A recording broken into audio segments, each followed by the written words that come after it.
Hello students, कैसे हैं सब? आई होप सब बहुत अच्छे होंगे।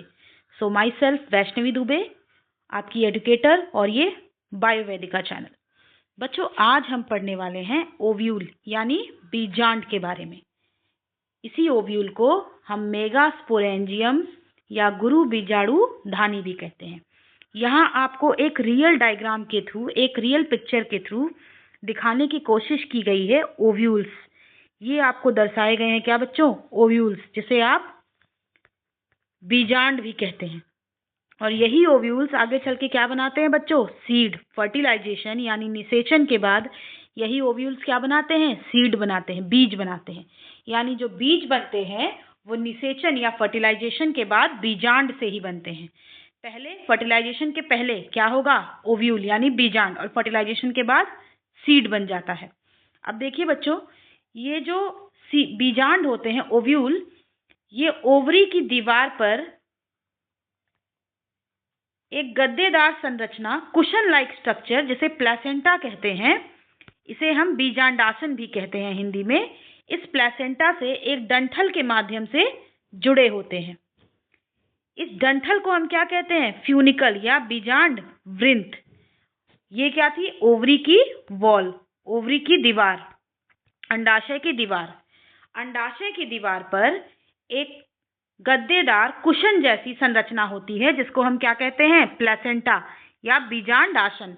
और इस बीजांडासन से जो ओव्यूल होता है वो जुड़ा होता है एक डंठल के जरिए।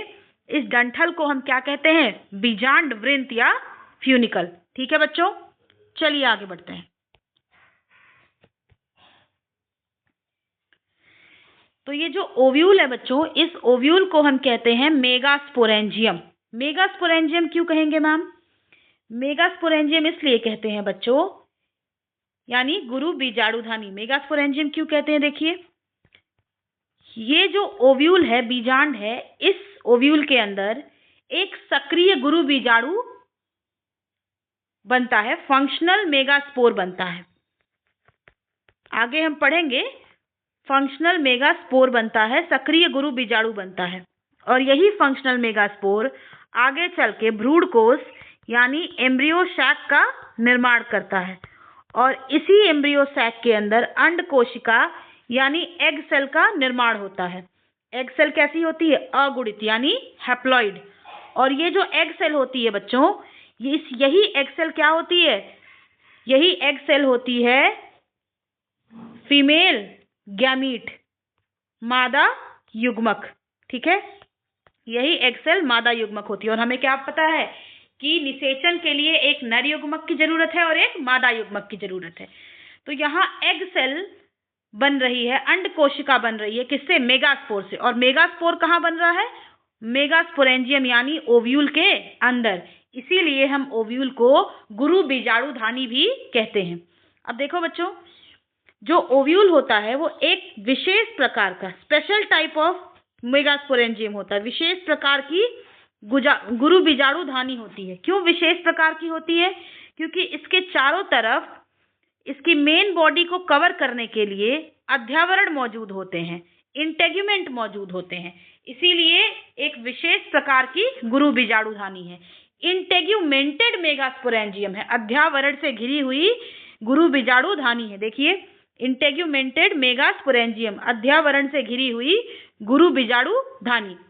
अब देखिए बच्चों, एक परिपक्व ओव्यूल जो होता है, एक परिपक्व ओव्यूल यानी मैच्योर ओव्यूल, जिसे हम मैच्योर बीजांड भी कह सकते हैं, उसके मुख्यतः दो भाग में हम उसे डिवाइड करेंगे। एक तो उसकी बॉडी ऑफ ओव्यूल यानी बीजांड का शरीर, और दूसरा वो डंठल जिससे वो प्लेसेंटा यानी बीजांडासन से जुड़ा है, फ्यूनिकल। ठीक है, अब देखो बच्चों, यहाँ एक पॉइंट दे रखा है, टिपिकल ओव्यूल। टिपिकल ओव्यूल क्या होगा? ऐसा बीजांड जो 80 से 85% एंजियोस्पर्म यानी आवृत्त बीजी पौधों में, पुष्पी पौधों में पाया जाए। और ऐसा बीजांड कौन सा होता है? एनाट्रोपस बीजांड। जो एनाट्रोपस बीजांड होता है उसी को बच्चों हम प्रारूपी या टिपिकल बीजांड भी कहते हैं। ठीक है, ये 80% एंजियोस्पर्म कुल में पाया जाता है। ठीक है, चलिए, यहाँ आपको एक एंजियोस्पर्म के बीजांड यानी एंजियोस्पर्म के प्रारूपी बीजांड, टिपिकल ओव्यूल, एनाट्रोपस ओव्यूल के बारे का डायग्राम दिखाया गया है। देखिए जरा, मैंने आपसे कहा मेगास्पोरेंजियम यानी ओव्यूल के बॉडी को दो भाग में हम बांट सकते हैं। एक तो उसकी मेन बॉडी और दूसरा ये डंठल, जिससे वो बीजांडासन यानी प्लेसेंटा से जुड़ा हुआ है। देखो बच्चों, ये जो ओव्यूल की बॉडी होती है ये प्लेसेंटा से, यहाँ ध्यान दीजिएगा, ये ओवरी की वॉल बनाई थी ना, ये रहा प्लेसेंटा। ठीक है बच्चों, अब देखिएगा जरा, इस प्लेसेंटा से एक डंठल के रास्ते, डंठल के जरिए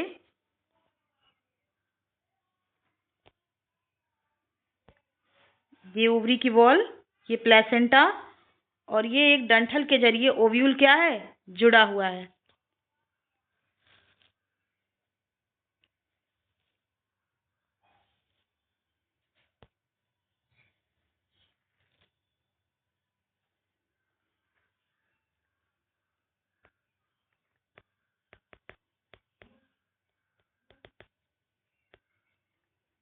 ठीक है, ये जो डंठल है इसे हम क्या कहते हैं, बीजांड वृंत या फ्यूनिकल, और ये जो मेन बॉडी।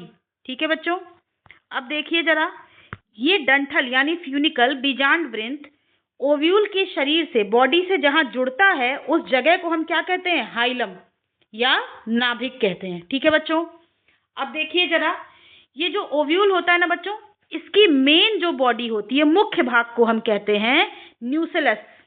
मुख्य भाग को क्या कहते हैं, न्यूसेलस यानी बीजांड काय। इसी न्यूसेलस को हम बीजांड काय भी कहते हैं। और ये जो न्यूसेलस होता है बच्चों, देखिए ये बना होता है पैरेन्काइमा कोशिकाओं का, मृदुतक उत्तक का। ठीक है, पैरेन्काइमा कोशिकाओं का बना होता है मृदुतक उत्तक का, और इसमें क्या होता है, भोजन का संचय होता है। यानी जब ओव्यूल धीरे धीरे परिपक्व होता है तो इस मृदुतक कोशिकाओं में इस न्यूसेलस यानी बीजांड काय के पैरेन्काइमा सेल्स में जो भोजन होता है उसका इस्तेमाल करके ओव्यूल क्या होता है, परिपक्व होता है। ठीक है, चलिए अब देखिए बच्चों, ये जो ओव्यूल का न्यूसेलस है, बीजांड काय है, ये बिल्कुल सेंटर में मौजूद है ना, केंद्रीय भाग है। और देखिए जरा, ये जो न्यूसेलस है, ये न्यूसेलस दो कवरिंग से घिरा हुआ है, दो आवरण से घिरा है, एक ये आवरण, एक ये बाहर वाला आवरण। इन दोनों आवरणों को हम कहते हैं बच्चों अध्यावरण या इंटेग्यूमेंट, अध्यावरण या इंटेग्यूमेंट। यानी ये जो nucellus main body of ovule है, ओव्यूल की मेन बॉडी चारों तरफ से कवरिंग से घिरी हुई है, और इस कवरिंग को हम क्या कहते हैं, अध्यावरण या इंटेग्यूमेंट। ठीक है बच्चों, अब ये जो इंटेग्यूमेंट है, देखिए जरा, ये जो इंटेग्यूमेंट है, ये इंटेग्यूमेंट न्यूसेलस यानी बीजांड काय को चारों तरफ से घेरते हैं सिवाय एक जगह के, और उस जगह पे क्या बन जाता है, छिद्र बन जाता है या पोर बन जाता है, होल जैसी संरचना बन जाती है, और उसे हम क्या कहते हैं, माइक्रोपाइल या फिर बीजांड द्वार। ठीक है बच्चों, आई बात समझ में, इसे हम माइक्रोपाइल या बीजांड द्वार भी कहते हैं। ठीक, अब देखिए, कभी कभी ये जो फ्यूनिकल होता है, ये जो बीजांड वृंत होता है, ये बीजांड वृंत थोड़ा सा लंबा हो जाता है, जिसके कारण वो ओव्यूल के कुछ दूर घूम जाता है और एक रिज जैसी संरचना, एक उभार सी संरचना बनाता है, जिसे हम रेस कहते हैं। ठीक है बच्चों, इस फ्यूनिकल यानी इस बीजांड वृंत में जाइलम और फ्लोएम मौजूद होते हैं। आपने पढ़ रखा है वैस्कुलर टिश्यू क्लास 11th में, जाइलम और फ्लोएम ये क्या कर रहे थे बच्चों, ये भोजन और पानी का ट्रांसपोर्ट करते हैं, इसका संचार करते हैं पौधे के अंदर। तो प्लेसेंटा से क्या करता है, ओव्यूल अपना भोजन शुरुआती टाइम में कहाँ से लेगा, प्लेसेंटा से, और इस प्लेसेंटा बीजांडासन से भोजन लेने के लिए इसे किसकी जरूरत है, जाइलम और फ्लोएम की, और वो जाइलम और फ्लोएम वैस्कुलर टिश्यू, वैस्कुलर उत्तक कहाँ मौजूद है बच्चों, फ्यूनिकल यानी बीजांड वृंत के अंदर। तो बीजांड वृंत किसमें मदद कर रहा है, ओव्यूल को भोजन और पानी लेने में मदद कर रहा है। बात समझ में आई। चलिए अब देखिए बच्चों, जहां से ये इंटेग्यूमेंट यानी अध्यावरण निकलते हैं उस जगह को हम कहते हैं चैलजा, निभाग। ठीक है, क्या कहते हैं, निभाग। और ये जो निभाग होता है बच्चों, ये निभाग माइक्रोपाइल यानी बीजांड द्वार के बिल्कुल आमने सामने होते हैं, दोनों एक दूसरे के बिल्कुल विपरीत दिशा में होता है। यानी अगर ये लाइन है मान लीजिए, तो अगर यहाँ पर माइक्रोपाइल है तो बिल्कुल ऑपोजिट विपरीत दिशा में क्या होगा, शैलजा यानी निभाग होगा। ठीक है, तो निभाग से ही इंटेगुमेंट शुरू होते हैं और माइक्रोपाइल पर इंटेगुमेंट मौजूद नहीं होते हैं। ये जो निभाग वाला एरिया है ना, इसे हम कहते हैं आधार, ओव्यूल यानी बीजांड का आधार, बेस ऑफ ओव्यूल। ओव्यूल का ये क्या है बच्चों, बेस है, बेस यानी आधार, और आधार वाले एंड को हम कहते हैं चैलजल एंड। चैलजा वाला छोर है ये, कौन सा छोर है बच्चों, चैलजा वाला छोर है, चैलजल एंड है ये। ठीक है, याद रखिएगा ये चैलजल एंड है। और ये कौन सा एंड है, ये माइक्रोपाइल वाला एंड है, माइक्रोपाइल का छोर है। याद रखिएगा चैलजा और माइक्रोपाइल एक दूसरे के बिल्कुल आमने सामने होते हैं, विपरीत दिशाओं में होते हैं। ठीक है बच्चों, चलिए अब देखिए जरा, यहाँ पर ध्यान से देखिएगा।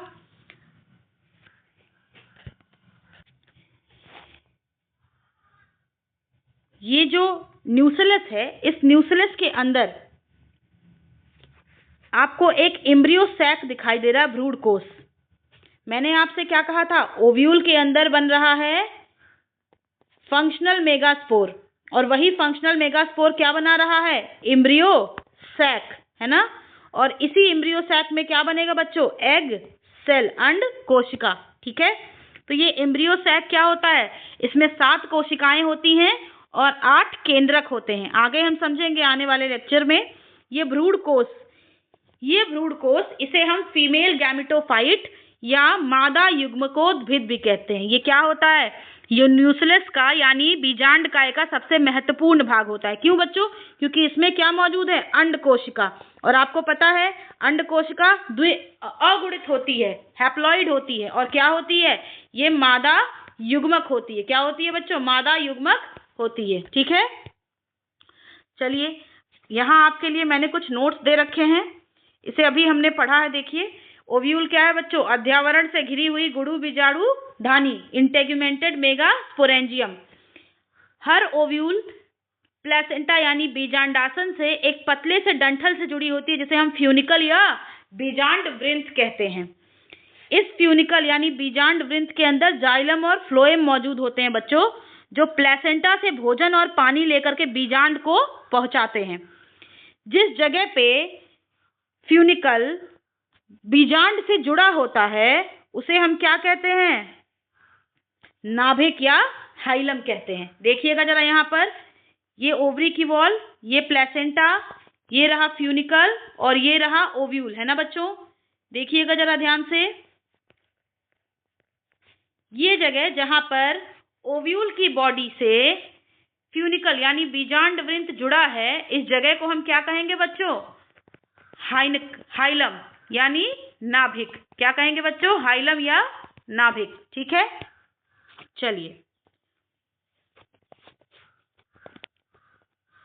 फिर देखिए, ये जो मेन रीजन यानी ओव्यूल का मुख्य भाग होता है उसे हम क्या कहते हैं, बीजांड का या न्यूक्लियस। ये मृदुतक उत्तक का बना होता है, पैरेन्काइमा कोशिकाओं का गुच्छा होता है। इसमें रिजर्व फूड मटेरियल प्रेजेंट होता है यानी भोजन मौजूद होता है, और 1 या 2 प्रोटेक्टिव कवरिंग से घिरा हुआ होता है, जिसे हम अध्यावरण या इंटेगुमेंट कह रहे हैं। तो आप क्या कह सकते हैं, ओव्यूल क्या है बेटा, इंटेगुमेंटेड मेगा स्पोरेंजियम। क्यों, क्योंकि इसके चारों तरफ एक प्रोटेक्टिव कवरिंग है, जिसे हम क्या कहते हैं, अध्यावरण या इंटेग्यूमेंट। ठीक है बच्चों, इंटेगुमेंटेड मेगा स्पोरेंजियम। चलिए अब देखिए, बेस ऑफ ओव्यूल को आप क्या कह रहे हैं, शैलजा या निभाग। माइक्रोपाइल, यहां ध्यान से देखिएगा, ये रहा माइक्रोपाइल, है ना बच्चों, और ये रहा शैलजा। ये रहा माइक्रोपाइल और ये रहा शैलजा। देखिए ये दोनों एक दूसरे के क्या है, बिल्कुल आमने सामने हैं, विपरीत दिशा में हैं। ठीक है, जस्ट अपोजिट हैं। ये जो है आपकी एनसीईआरटी का डायग्राम है बच्चों, ध्यान दीजिएगा, और उसमें लिखा है प्रारूपी बीजांड। प्रारूपी बीजांड। अब आप कहेंगे मैम उसमें तो प्रारूपी बीजांड में हाइलम नीचे की तरफ है, फ्यूनिकल माइक्रोपाइल नीचे की तरफ दिखाई दे रहा है। हाँ बिल्कुल, उसी डायग्राम को आप उल्टा कर दीजिए। अगर आप इस डायग्राम को उलट देंगे तो माइक्रोपाइल ऊपर की तरफ दिखाई देने लगेगा और शैलजा यानी निभाग नीचे की तरफ दिखाई देने लगेगा। ठीक है, चलिए, तो ये भी एक प्रारूपी यानी एनाट्रोपस ओव्यूल है बच्चों। ठीक है, ये एनाट्रोपस प्रारूपी ओव्यूल का स्ट्रक्चर दिया है आपकी एनसीईआरटी में, बस ओव्यूल को उलट दिया है, ध्यान दीजिएगा। चलिए आगे बढ़ते हैं। मैंने आपको बताया कि जो माइक्रोपाइल होता है, बीजांड द्वार होता है, उसके जस्ट नीचे जो परिपक्व बीजांड होते हैं, उसमें माइक्रोपाइल के जस्ट नीचे पैरेन्काइमेटस न्यूसेलस यानी बीजांड काय में आपको भ्रूण कोष देखने को मिलता है, एम्ब्रियो सैक देखने को मिलता है। और ये जो एम्ब्रियो सैक है, इसी में क्या होगा, अंड कोशिका बनेगी और उसके आने वाले टाइम में फर्टिलाइजेशन यानी निषेचन के बाद क्या बनेगा बच्चों, एम्ब्रियो यानी भ्रूण का निर्माण होता है। इसीलिए ये बीजांड का सबसे महत्वपूर्ण भाग है। ठीक है, याद रखिएगा, कौन, एम्ब्रियो सैक।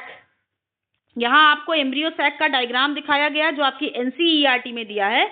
देखिए, इस एम्ब्रियो सैक में 7 कोशिकाएं होती हैं और 8 न्यूक्लियस होते हैं, 8 केंद्रक होते हैं। क्यों भाई, देखिए यहाँ ऊपर से ध्यान दीजिए, शैलजा की तरफ 3 एंटीपोडल कोशिकाएं होती हैं, प्रतिमुखी कोशिकाएं।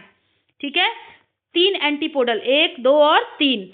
फिर उसके बाद नीचे आ जाइए माइक्रोपाइल की तरफ, आपको 2 सहायक कोशिकाएं यानी सिनर्जिड कोशिकाएं दिख रही हैं, 1 और 2।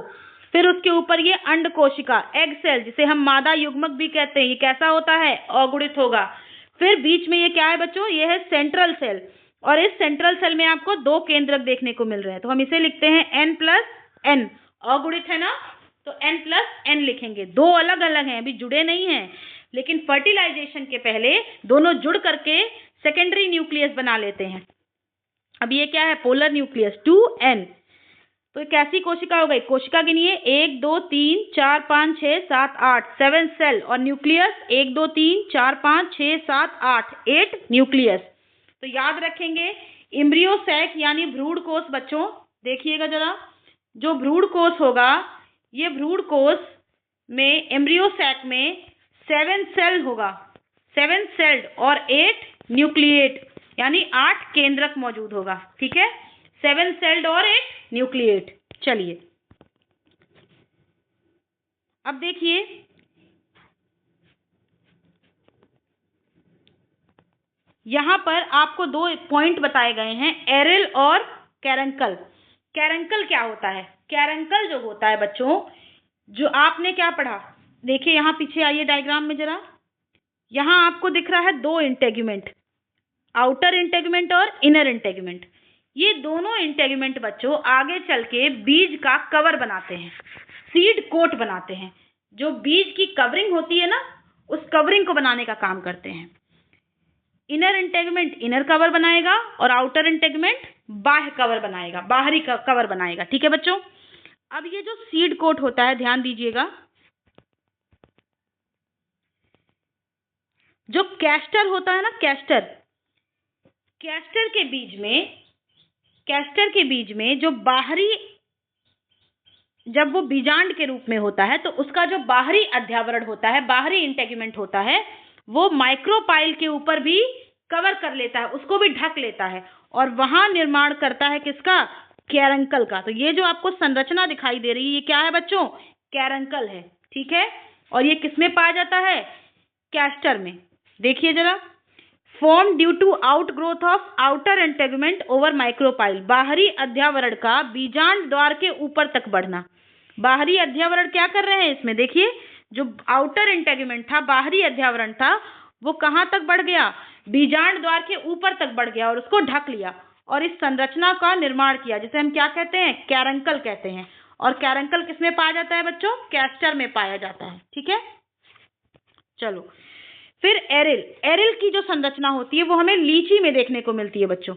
जो फ्यूनिकल होता है बीजांड वृंत, उससे एक तीसरे इंटेगुमेंट, तीसरे अध्यावरण का निर्माण होता है ओव्यूल के बेस यानी शैलजा, जो शैलजा वाला छोर था, उस तरफ फ्यूनिकल यानी बीजांड वृंत से एक तीसरे इंटेगमेंट, तीसरे अद्यावरण का डेवलपमेंट होता है, उसे हम क्या कहते हैं? एरिल। और एरिल किसमें पाया जाता है बच्चों?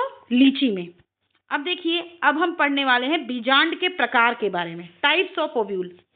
बच्चों मैंने आपको 3 चीजें बताई हैं, इंपॉर्टेंट देखिएगा। ये एक ओवरी वॉल, ये प्लेसेंटा, फिर यहाँ ध्यान देना बच्चों, ये रहा फ्यूनिकल और ये रहा ओव्यूल का बॉडी। ठीक है, अब देखिएगा बच्चों, यहाँ एक पॉइंट था हाइलम, जहां बीजांड वृंत यानी फ्यूनिकल ओव्यूल से जुड़ रहा था। एक पॉइंट था क्या? चैलेजा। सॉरी, फिर से डायग्राम बनाते हैं, इसमें देख लेते हैं। देखिए यहाँ आइए, ये देखिए, इसमें देखिए आपको दिखाई दे रहा है फ्यूनिकल, वो बीजांड वृंत, जो बीजांड वृंत क्या कर रहा था? प्लेसेंटा यानी बीजांड आसन से बीजांड को जोड़ रहा था। फिर चैलेजा, जिसे आप निभाग कहते हैं, ये क्या है? ओव्यूल का आधार या बेस है। ऊपर की तरफ जहां पे इंटेगुमेंट एब्सेंट है, नहीं मौजूद है, उसे हम क्या कहते हैं? माइक्रोपाइल या बीजांड द्वार। ठीक है बच्चों, अब देखिए फ्यूनिकल जिस जगह पर बीजांड से जुड़ता है उसे हम क्या कहते हैं? हाइलम कहते हैं या नाभिक कहते हैं, है ना बच्चों? तो माइक्रोपाइल, चैलेजा और नाभिक, हाइलम, इन तीनों का जो रिलेशन होता है फ्यूनिकल यानी बीजांड वृंत के ओरिएंटेशन से, कि वो किस डायरेक्शन में है, और ओव्यूल के शरीर के साथ, इस रिलेशनशिप यानी हम पूरी तरीके से क्या देखेंगे कि माइक्रोपाइल, हाइलम और चैलेजा का डायरेक्शन क्या है, तीनों एक सीध में है या नहीं है, अगर हैं तो फ्यूनिकल के साथ उनका रिलेशन कैसा है, बीजांड वृंत और ओव्यूल के मुख्य शरीर के साथ इनका रिश्ता कैसा है, इसके बेसिस पे हम बीजांड के प्रकार पढ़ते हैं। तो सबसे पहला बीजांड का प्रकार है बच्चों ऑर्थोट्रोपस या एट्रोपस बीजांड। ये जो बीजांड आपको दिख रहा है, ये ऑर्थोट्रोपस या एट्रोपस बीजांड है। इसमें देखो बच्चों, माइक्रोपाइल, चैलेजा और हाइलम तीनों के तीनों एक स्ट्रेट लाइन यानी एक दूसरे की सीधाई में मौजूद है। तीनों कहाँ है बच्चों? एक स्ट्रेट लाइन में, एक सीध में मौजूद है। एक सीध में मौजूद है तो हम इन्हें क्या कहेंगे? इसे हम कहेंगे एट्रोपस या ऑर्थोट्रोपस बीजांड। माइक्रोपाइल, चैलेजा और हाइलम, माइक्रोपाइल, चैलेजा और हाइलम तीनों के तीनों बच्चों एक ही सीध में एक स्ट्रेट लाइन में मौजूद हैं, तो इसे हम क्या कहेंगे? ऑर्थोट्रोपस या एट्रोपस बीजांड। ठीक है, ये मुख्यतः आपको देखने को मिलता है जिम्नोस्पर्म, अनावृत्त बीजी पौधों में, और एंजियोस्पर्म्स में एक पौधा होता है पॉलीगोनम, जिसमें आपको ये देखने को मिलता है। ठीक है, अब देखिए, ये सबसे पुराने टाइप का बीजांड है, सबसे पुराना है, प्रिमिटिव कहेंगे, और सबसे आसान, पढ़ने में भी आसान है, सिंपलेस्ट है। देखिए कुछ भी टेढ़ा मेढ़ा नहीं है, बिल्कुल सीधा सीधा सा बना हुआ है। ठीक है, सिंपलेस्ट है। देखिए यहाँ पर एट्रोपस ओव्यूल, माइक्रोपाइल, चैलेजा और हाइलम तीनों एक ही सीध में है ना बच्चों? देखो जरा यहाँ पर डायग्राम में, सबसे पुराना है और सबसे आसान है, सिंपलेस्ट है। अनावृत्त बीजी पौधों में लगभग सभी में पाया जाता है, मोस्ट में। एक आवृत्त बीजी पौधा है पॉलीगोनम, इसमें भी एट्रोपस बीजांड पाया जाता है। ठीक है बच्चों, अब सेकंड बीजांड हम पढ़ेंगे एनाट्रोपस बीजांड या एनाट्रोपस ओव्यूल। देखिए बच्चों, ये जो एनाट्रोपस बीजांड है यहाँ आपको डायग्राम में दिखाया गया है। इस डायग्राम में पता है क्या, इस डायग्राम को आप देखिए तो आपको दिखाई दे रहा होगा, जहाँ एट्रोपस या ऑर्थोट्रोपस में माइक्रोपाइल ऊपर था, वहीं बीजा इस बी वाले डायग्राम में आपको माइक्रोपाइल नीचे की तरफ दिखाई दे रहा है ना बच्चों? नीचे की तरफ। क्यों ऐसा हुआ? क्योंकि जो फ्यूनिकल था, बीजांड वृंत, उसकी ग्रोथ हो गई, वो इतना बड़ा हो गया, वो लंबा हो गया, उसकी ग्रोथ हो गई, और ग्रोथ होते होते जो बीजांड था वो पूरी तरीके से 180 डिग्री के कोण पे, 180 डिग्री के एंगल पे पूरी तरीके से क्या हो गया? घूम गया, टर्न हो गया। इसीलिए हम इस ओव्यूल को क्या कहते हैं बच्चों? इन्वर्टेड ओव्यूल या उल्टा ओव्यूल। देखो एट्रोपस क्या है? सीधा है ना, अपराइट है, और ये एनाट्रोपस देखो बिल्कुल उसके उल्टा हो गया। माइक्रोपाइल एट्रोपस में ऊपर था, एनाट्रोपस में नीचे हो गया, शैलजा ऊपर हो गया। क्यों भाई? फ्यूनिकल की बहुत ज्यादा ग्रोथ हो गई, जो बीजांड वृंत था, जो डंठल था, वो बहुत ज्यादा बड़ा हो गया, जिसके कारण से पूरा का पूरा बीजांड 180 डिग्री के एंगल से नीचे की तरफ टर्न हो गया, घूम गया पूरी तरीके से। इसीलिए हम इस ओव्यूल को क्या कहते हैं बच्चों? इन्वर्टेड ओव्यूल या उल्टा ओव्यूल, उल्टा बीजांड। ऐसे बीजांड में जो माइक्रोपाइल और फ्यूनिकल होते हैं ना बच्चों, बीजांड द्वार और बीजांड वृंत दोनों एक दूसरे के क्या होते हैं? पैरेलल। देखो, ये रहा बीजांड वृंत और ये रहा माइक्रोपाइल बीजांड द्वार, दोनों एक दूसरे के क्या है? समानांतर है, पैरेलल है। और माइक्रोपाइल और हाइलम एक ही सीध में है। देखिए बच्चों, ये रहा माइक्रोपाइल, ये रहा माइक्रोपाइल और ये रहा हाइलम। क्या दोनों एक ही सीध में आपको दिखाई दे रहे हैं? देखिए, माइक्रोपाइल और हाइलम दोनों एक स्ट्रेट लाइन में आपको दिख रहे हैं एनाट्रोपस ओव्यूल में, ठीक है। माइक्रोपाइल और फ्यूनिकल पैरेलल हैं, एक दूसरे के समानांतर हैं, और माइक्रोपाइल और हाइलम क्या है बच्चों? एक ही सीध में स्थित हैं। ये जो ओव्यूल है बच्चों, इसे हम कहते हैं एंजियोस्पर्म यानी आवृत्त बीजी पौधों का टिपिकल या प्रारूपी बीजांड। क्यों कहते हैं टिपिकल ओव्यूल? क्योंकि 80% ऑफ एंजियोस्पर्म कुल में, एंजियोस्पर्म कुल के 80% पौधों में पाया जाता है। यानी जो आवृत्त बीजी पौधे हैं उनमें से 80% आवृत्त बीजी पौधों में ये एनाट्रोपस ओव्यूल पाया जाता है, ठीक है बच्चों। 80% एंजियोस्पर्म के कुल में, एंजियोस्पर्म फैमिली में ये पौधा, ये ओव्यूल पाया जाता है, इसीलिए इसे हम प्रारूपी बीजांड या प्रारूपी ओव्यूल कहते हैं, ठीक है बच्चों। एक चीज और देखिए, ये जो ओव्यूल है ये कैप्सुला में नहीं पाया जाता। मार्क करिएगा मेरे शब्दों को, मैंने आपको बताया था शुरुआत में प्रारूपी पुष्प किसे कह रहे हैं? प्रारूपी एंजियोस्पर्म। टिपिकल एंजियोस्पर्म हम किसे कह रहे थे बच्चों? टिपिकल एंजियोस्पर्म हम कह रहे थे प्रारूपी आवृत्त बीजी पौधा, हम किसे कह रहे थे? कैप्सुला को कह रहे थे ना।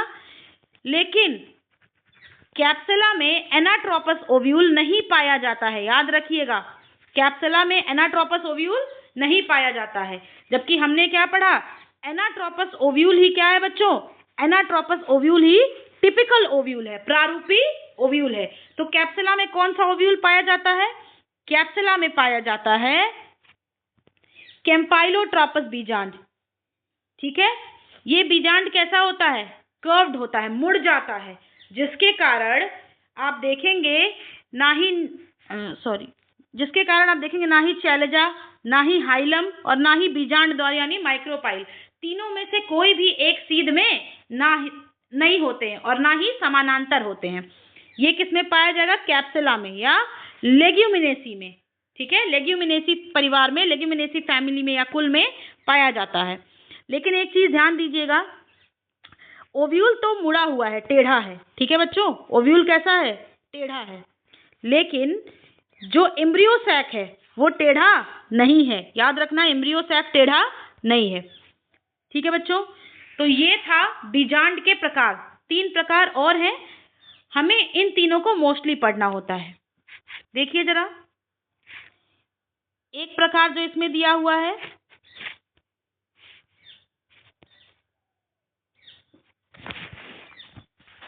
इसे हम कहते हैं हेमीट्रोपस। आप देखेंगे हेमीट्रोपस में माइक्रोपाइल, शैलजा दोनों एक सीध में है, जबकि जो हाइलम है वो इसके 90 डिग्री पर है। तो यानी फ्यूनिकल और ओव्यूल की बॉडी एक दूसरे के क्या है बेटा? परपेंडिकुलर है, 90 डिग्री के कोण पर है। इसे हम कहते हैं हेमीट्रोपस ओव्यूल, ठीक है। चौथा मैंने आपको कैम्पाइलोट्रोपस बता ही दिया। 5वां है, देखिए, एम्फीट्रोपस। 5वां कौन सा है? एम्फीट्रोपस। और छठा कौन सा है बच्चों? सर्सिनोट्रोपस। ओव्यूल जो होता है, उस ओव्यूल का फ्यूनिकल यानी बीजांड वृंत काफी बड़ा हो जाता है, काफी ग्रोथ कर जाता है, और जिसके कारण 360 डिग्री ओव्यूल घूम जाता है। यानी पहले ऊपर था एट्रोपस में, एनाट्रोपस में नीचे आया माइक्रोपाइल, और सर्सिनोट्रोपस में फिर से ऊपर चला गया। यहाँ ध्यान दीजिएगा, एट्रोपस में बच्चों माइक्रोपाइल ऊपर की तरफ था, ठीक है। एनाट्रोपस में नीचे आया, ध्यान देना बच्चों, ये नीचे आ गया, माइक्रोपाइल की पोजीशन देखिए, और सर्सिनोट्रॉपस में फिर से ऊपर चला गया। ठीक है बच्चों, माइक्रोपाइल फिर से ऊपर चला गया। तो यहाँ ये था एट्रोपस, 180 डिग्री बॉडी घूम गई किसमें, एनाट्रोपस प्रारूपी ओव्यूल में, और 360 डिग्री किसमें घूम गई बच्चों, सर्सिनोट्रॉपस में। बात समझ आई? तो ये था आपका ओव्यूल यानी बीजांड का लेक्चर। देखिए बच्चों, जो ओव्यूल होता है वो कैसा होता है, इंटेगुमेंटेड मेगास्पोरेंजियम होता है। कैसा होता है बच्चों, इंटेगुमेंटेड मेगास्पोरेंजियम, यानी कि अध्यावरण से घिरी हुई गुरु बीजाणु धानी। ठीक है बच्चों, ये जो गुरु बीजाणु धानी होता है, इसी में आगे चल के अंड कोशिका का निर्माण होता है, मादा युग्मक का निर्माण होता है। ठीक है बच्चों, और यही गुरु बीजाणु धानी आगे चल के क्या बनाती है, आगे चल के बीज बनाती है, यानी यही ओव्यूल आगे चल के सीड का फॉर्मेशन करता है फर्टिलाइजेशन के बाद। चलो जरा मुझे बताओ, मुख्य भाग ओव्यूल का क्या है, बीजांड काय। किसका बना है, मृदुतक उत्तक का, पैरेन्काइमा सेल का। ठीक है बच्चों, याद रखिएगा, टिपिकल ओव्यूल हम किसे कह रहे हैं, एनाट्रोपस ओव्यूल को। 80% ऑफ एंजियोस्पर्म कुल में यही ओव्यूल, यही बीजांड पाया जाता है, लेकिन कैप्सुला में नहीं पाया जाता है। ठीक है बच्चों, तो आज के लिए इतना ही। नेक्स्ट लेक्चर में हम पढ़ेंगे माइक्रोस्पोरोजेनेसिस और मेगास्पोरोजेनेसिस, लघु बीजाणु जनन और गुरु बीजाणु जनन। ठीक है, यानी मेल गैमीट और फीमेल गैमीट का फॉर्मेशन। ठीक है बच्चों, तो चैनल को सब्सक्राइब करिएगा और लाइक और शेयर जरूर करिएगा।